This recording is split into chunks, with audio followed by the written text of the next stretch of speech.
What up, YouTube? Steve Nuns. It is January 5th, and today is the day I'm going to be giving away these gift cards, the Cabela gift cards, 25 bucks to 3 different people, 25 bucks a piece. Before I get into that, just want to go over kind of like a year-end review here kind of thing, and some of the questions, comments on my YouTube page. So these are self-filmed hunts. They're all off the GoPro 5. It's on a wide angle. I think it's 120 frames per second. It definitely makes the birds look a little bit farther away, as all GoPros do. You notice with like a lot of people's other videos, same thing.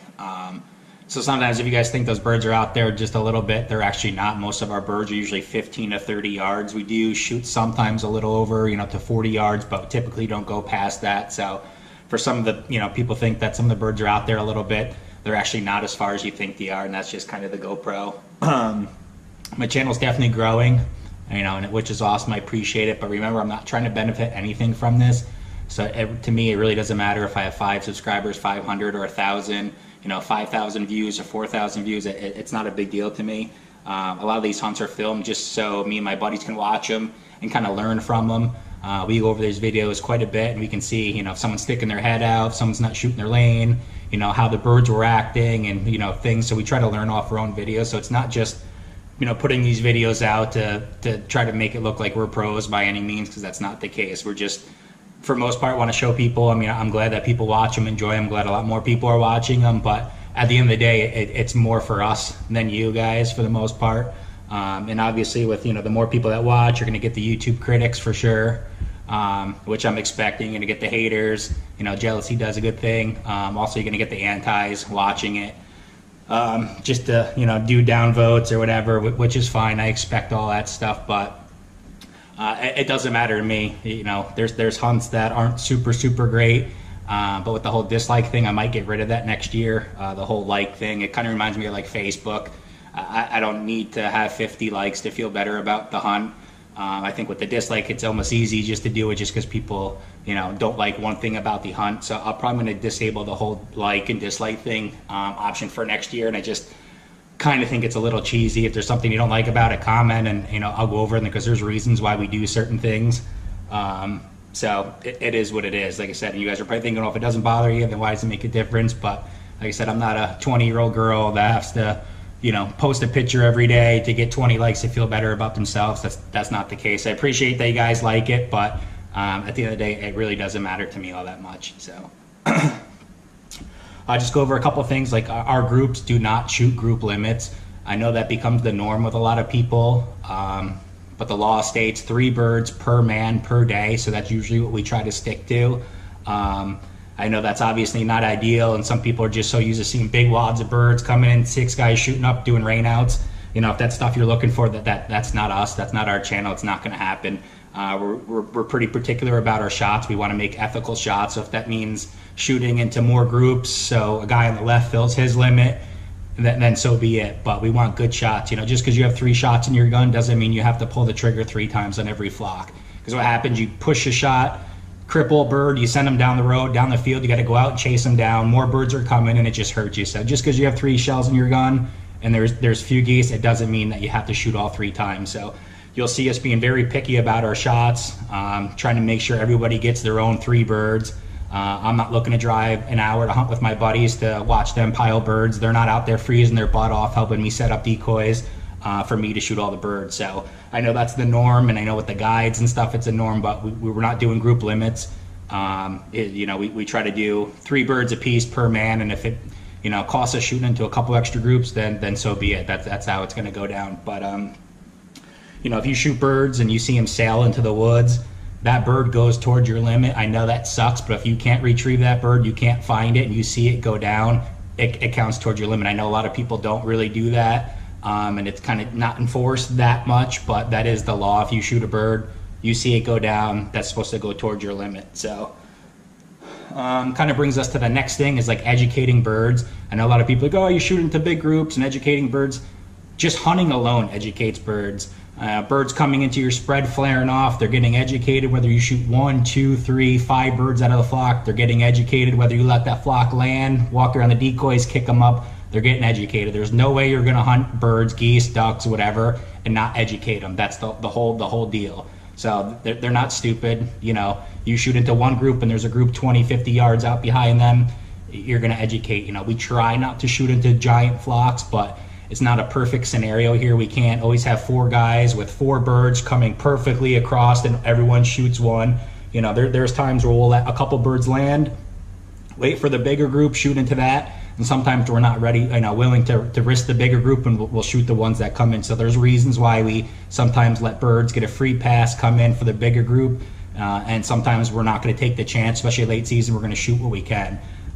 You know, sometimes we let them circle one too many times, they bail. Sometimes we probably could have gave them another circle, and they don't do it. So, you know, if you guys are out there and you get your birds 15 yards backpedaling every time, no one misses their shot, it's always perfect every time, let me know. I want to come hunt with you because I want to witness the perfection for sure. But it's hunting. It never works out always as planned. And if it does, let me know, or show me the videos where, you know, constantly your hunts are perfect every single time. It's not realistic. It's not going to happen. So you'll notice with the blinds that we usually keep our blinds pretty much close together. We do that for a reason. We want to basically look like one hump instead of 3 or 4. You have 4 separate different humps. That's 4 chances for birds. They only need to pick out one blind. I know, you know, one guy was saying you can't over stubble blinds, but you can. If you're hunting silage fields with little to no cover and you go around and scrape up everything you can get, like, you're right, you can't see the blind itself, but you do not look natural in that field. And birds are now more or less trained now to pick that kind of stuff out. So sometimes with stubbling and, you know, you can actually over stubble blinds. You can definitely under stubble, but if you're in like a pick field, the more stubble the better. You know, the guys go rake up all the stubble, stick on their blind. What they do is get all the stuff that's darker at the bottom, put on their blinds, and birds pick that stuff out. So we like to keep our blinds all together to make like one hump instead of, you know, 4 different humps. And, you know, that's kind of the reason, you know, we try not to shoot over everyone's heads. You got to shoot your lanes. You see some videos of people shooting over people's heads and blowing their eardrums, and it's just not worth it. You got to shoot your lanes. If a bird's only to your left and it's not, you know, you can't get to it, just let it go. It's not worth it. Accidents happen, and when they do with shotguns, it's super ugly, and it's not worth it for sure. So, you know, we sometimes you guys say, oh, you could have shot more birds, which is maybe right, but, you know, once that bird leaves our lane, that's it. So a nice flock of 30 comes in and I only get one shot that I feel comfortable taking, and that's it, an ethical shot, that's what's going to go down. So I know some of you guys may not agree with that, and that's totally fine, but that's how we hunt them.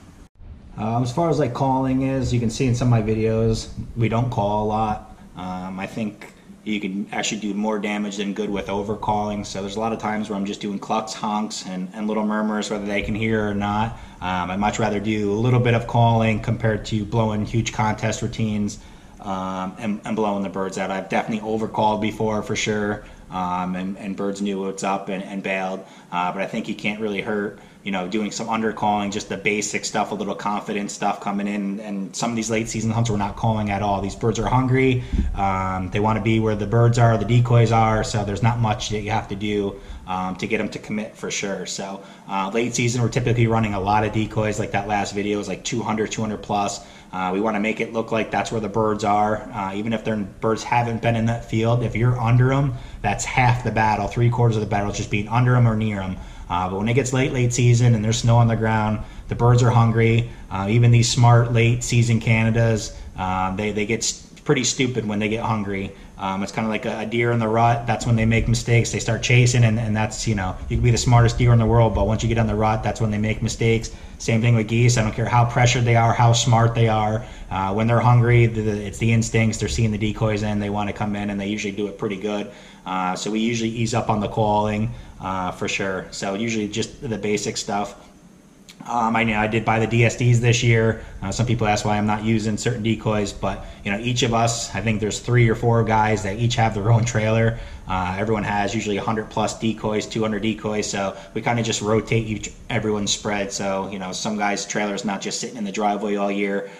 So the past few hunts we've been hunting over my buddy Nick's spread. Hunts before that was my spread with my cousin Kirk's. So we usually try to mix up the decoys, some sleepers and stuff. So not everyone has the same decoy, so we'll swap it up. But you know, we're never trying to come off as professionals by any means. We make mistakes. It happens. We're not perfect. I feel that we do pretty good as far as, you know, decoying birds, following the rules, you know, taking humane shots and stuff like that. And I think that's what's important. Like I said, I know a lot of guys, especially the younger guys, want to see the big giant flocks that we don't usually get, and 6 guys screaming and hollering, making giant piles and rainouts, and unfortunately that's not us. But it was a great season overall. Killed quite a bit of birds. I think we're close to the 300 mark between the groups. So it was a good season. Next year I'm hoping to have some more duck hunts for everybody, but we usually only hit ducks like October, November, then we really start chasing the geese, and that's mainly what we're geared after, is the geese for sure. And again, like I said, not looking to benefit anything from this. Maybe an invite from somebody sometime down the line or something like that, but it doesn't matter to me. Like I said, I'm not going to do ads and stuff like that. I'm not going to try to promote stuff. I'm not going to try to sell you stuff. Just simple hunting videos. You want to watch them, great. If you don't, awesome. If you don't like them, too bad. If you do like them, it's cool. I appreciate the feedback, but that's basically how it comes down. So I'm going to be giving away the gift cards here today, shortly, and we'll get somebody some cards and buy some gear. Alrighty, so we're going to give away these 3 gift cards. Again, I just put everybody's name into an Excel sheet that I use for work. Then I did a true random number generator. Basically just put in 1 to 900 or whatever it was, and it gives me numbers. Did that 3 different times, and whoever's number was next to the name, that's the names I chose. So it's completely random. There's no favoritism. It's basically, I have no control over who wins this. So we had Doug Coomer, screen name Rooster, and then Frederick LaRue. I'll put the names up in spellings. I might been butchering a couple. So get $25 gift card to each of you guys. If you guys can just send me a message on YouTube, or if you want to just comment, and I'll look for it. And Cabela's gift cards, I want to send them right out to you. It'll probably be Monday at the earliest, depending on when you get back to me, but I'm going to be out of the area tomorrow. So if you guys get back to me this weekend, hit me a message, and I'll get these gift cards right out to you guys, and hopefully you buy something nice. So I appreciate everybody watching again.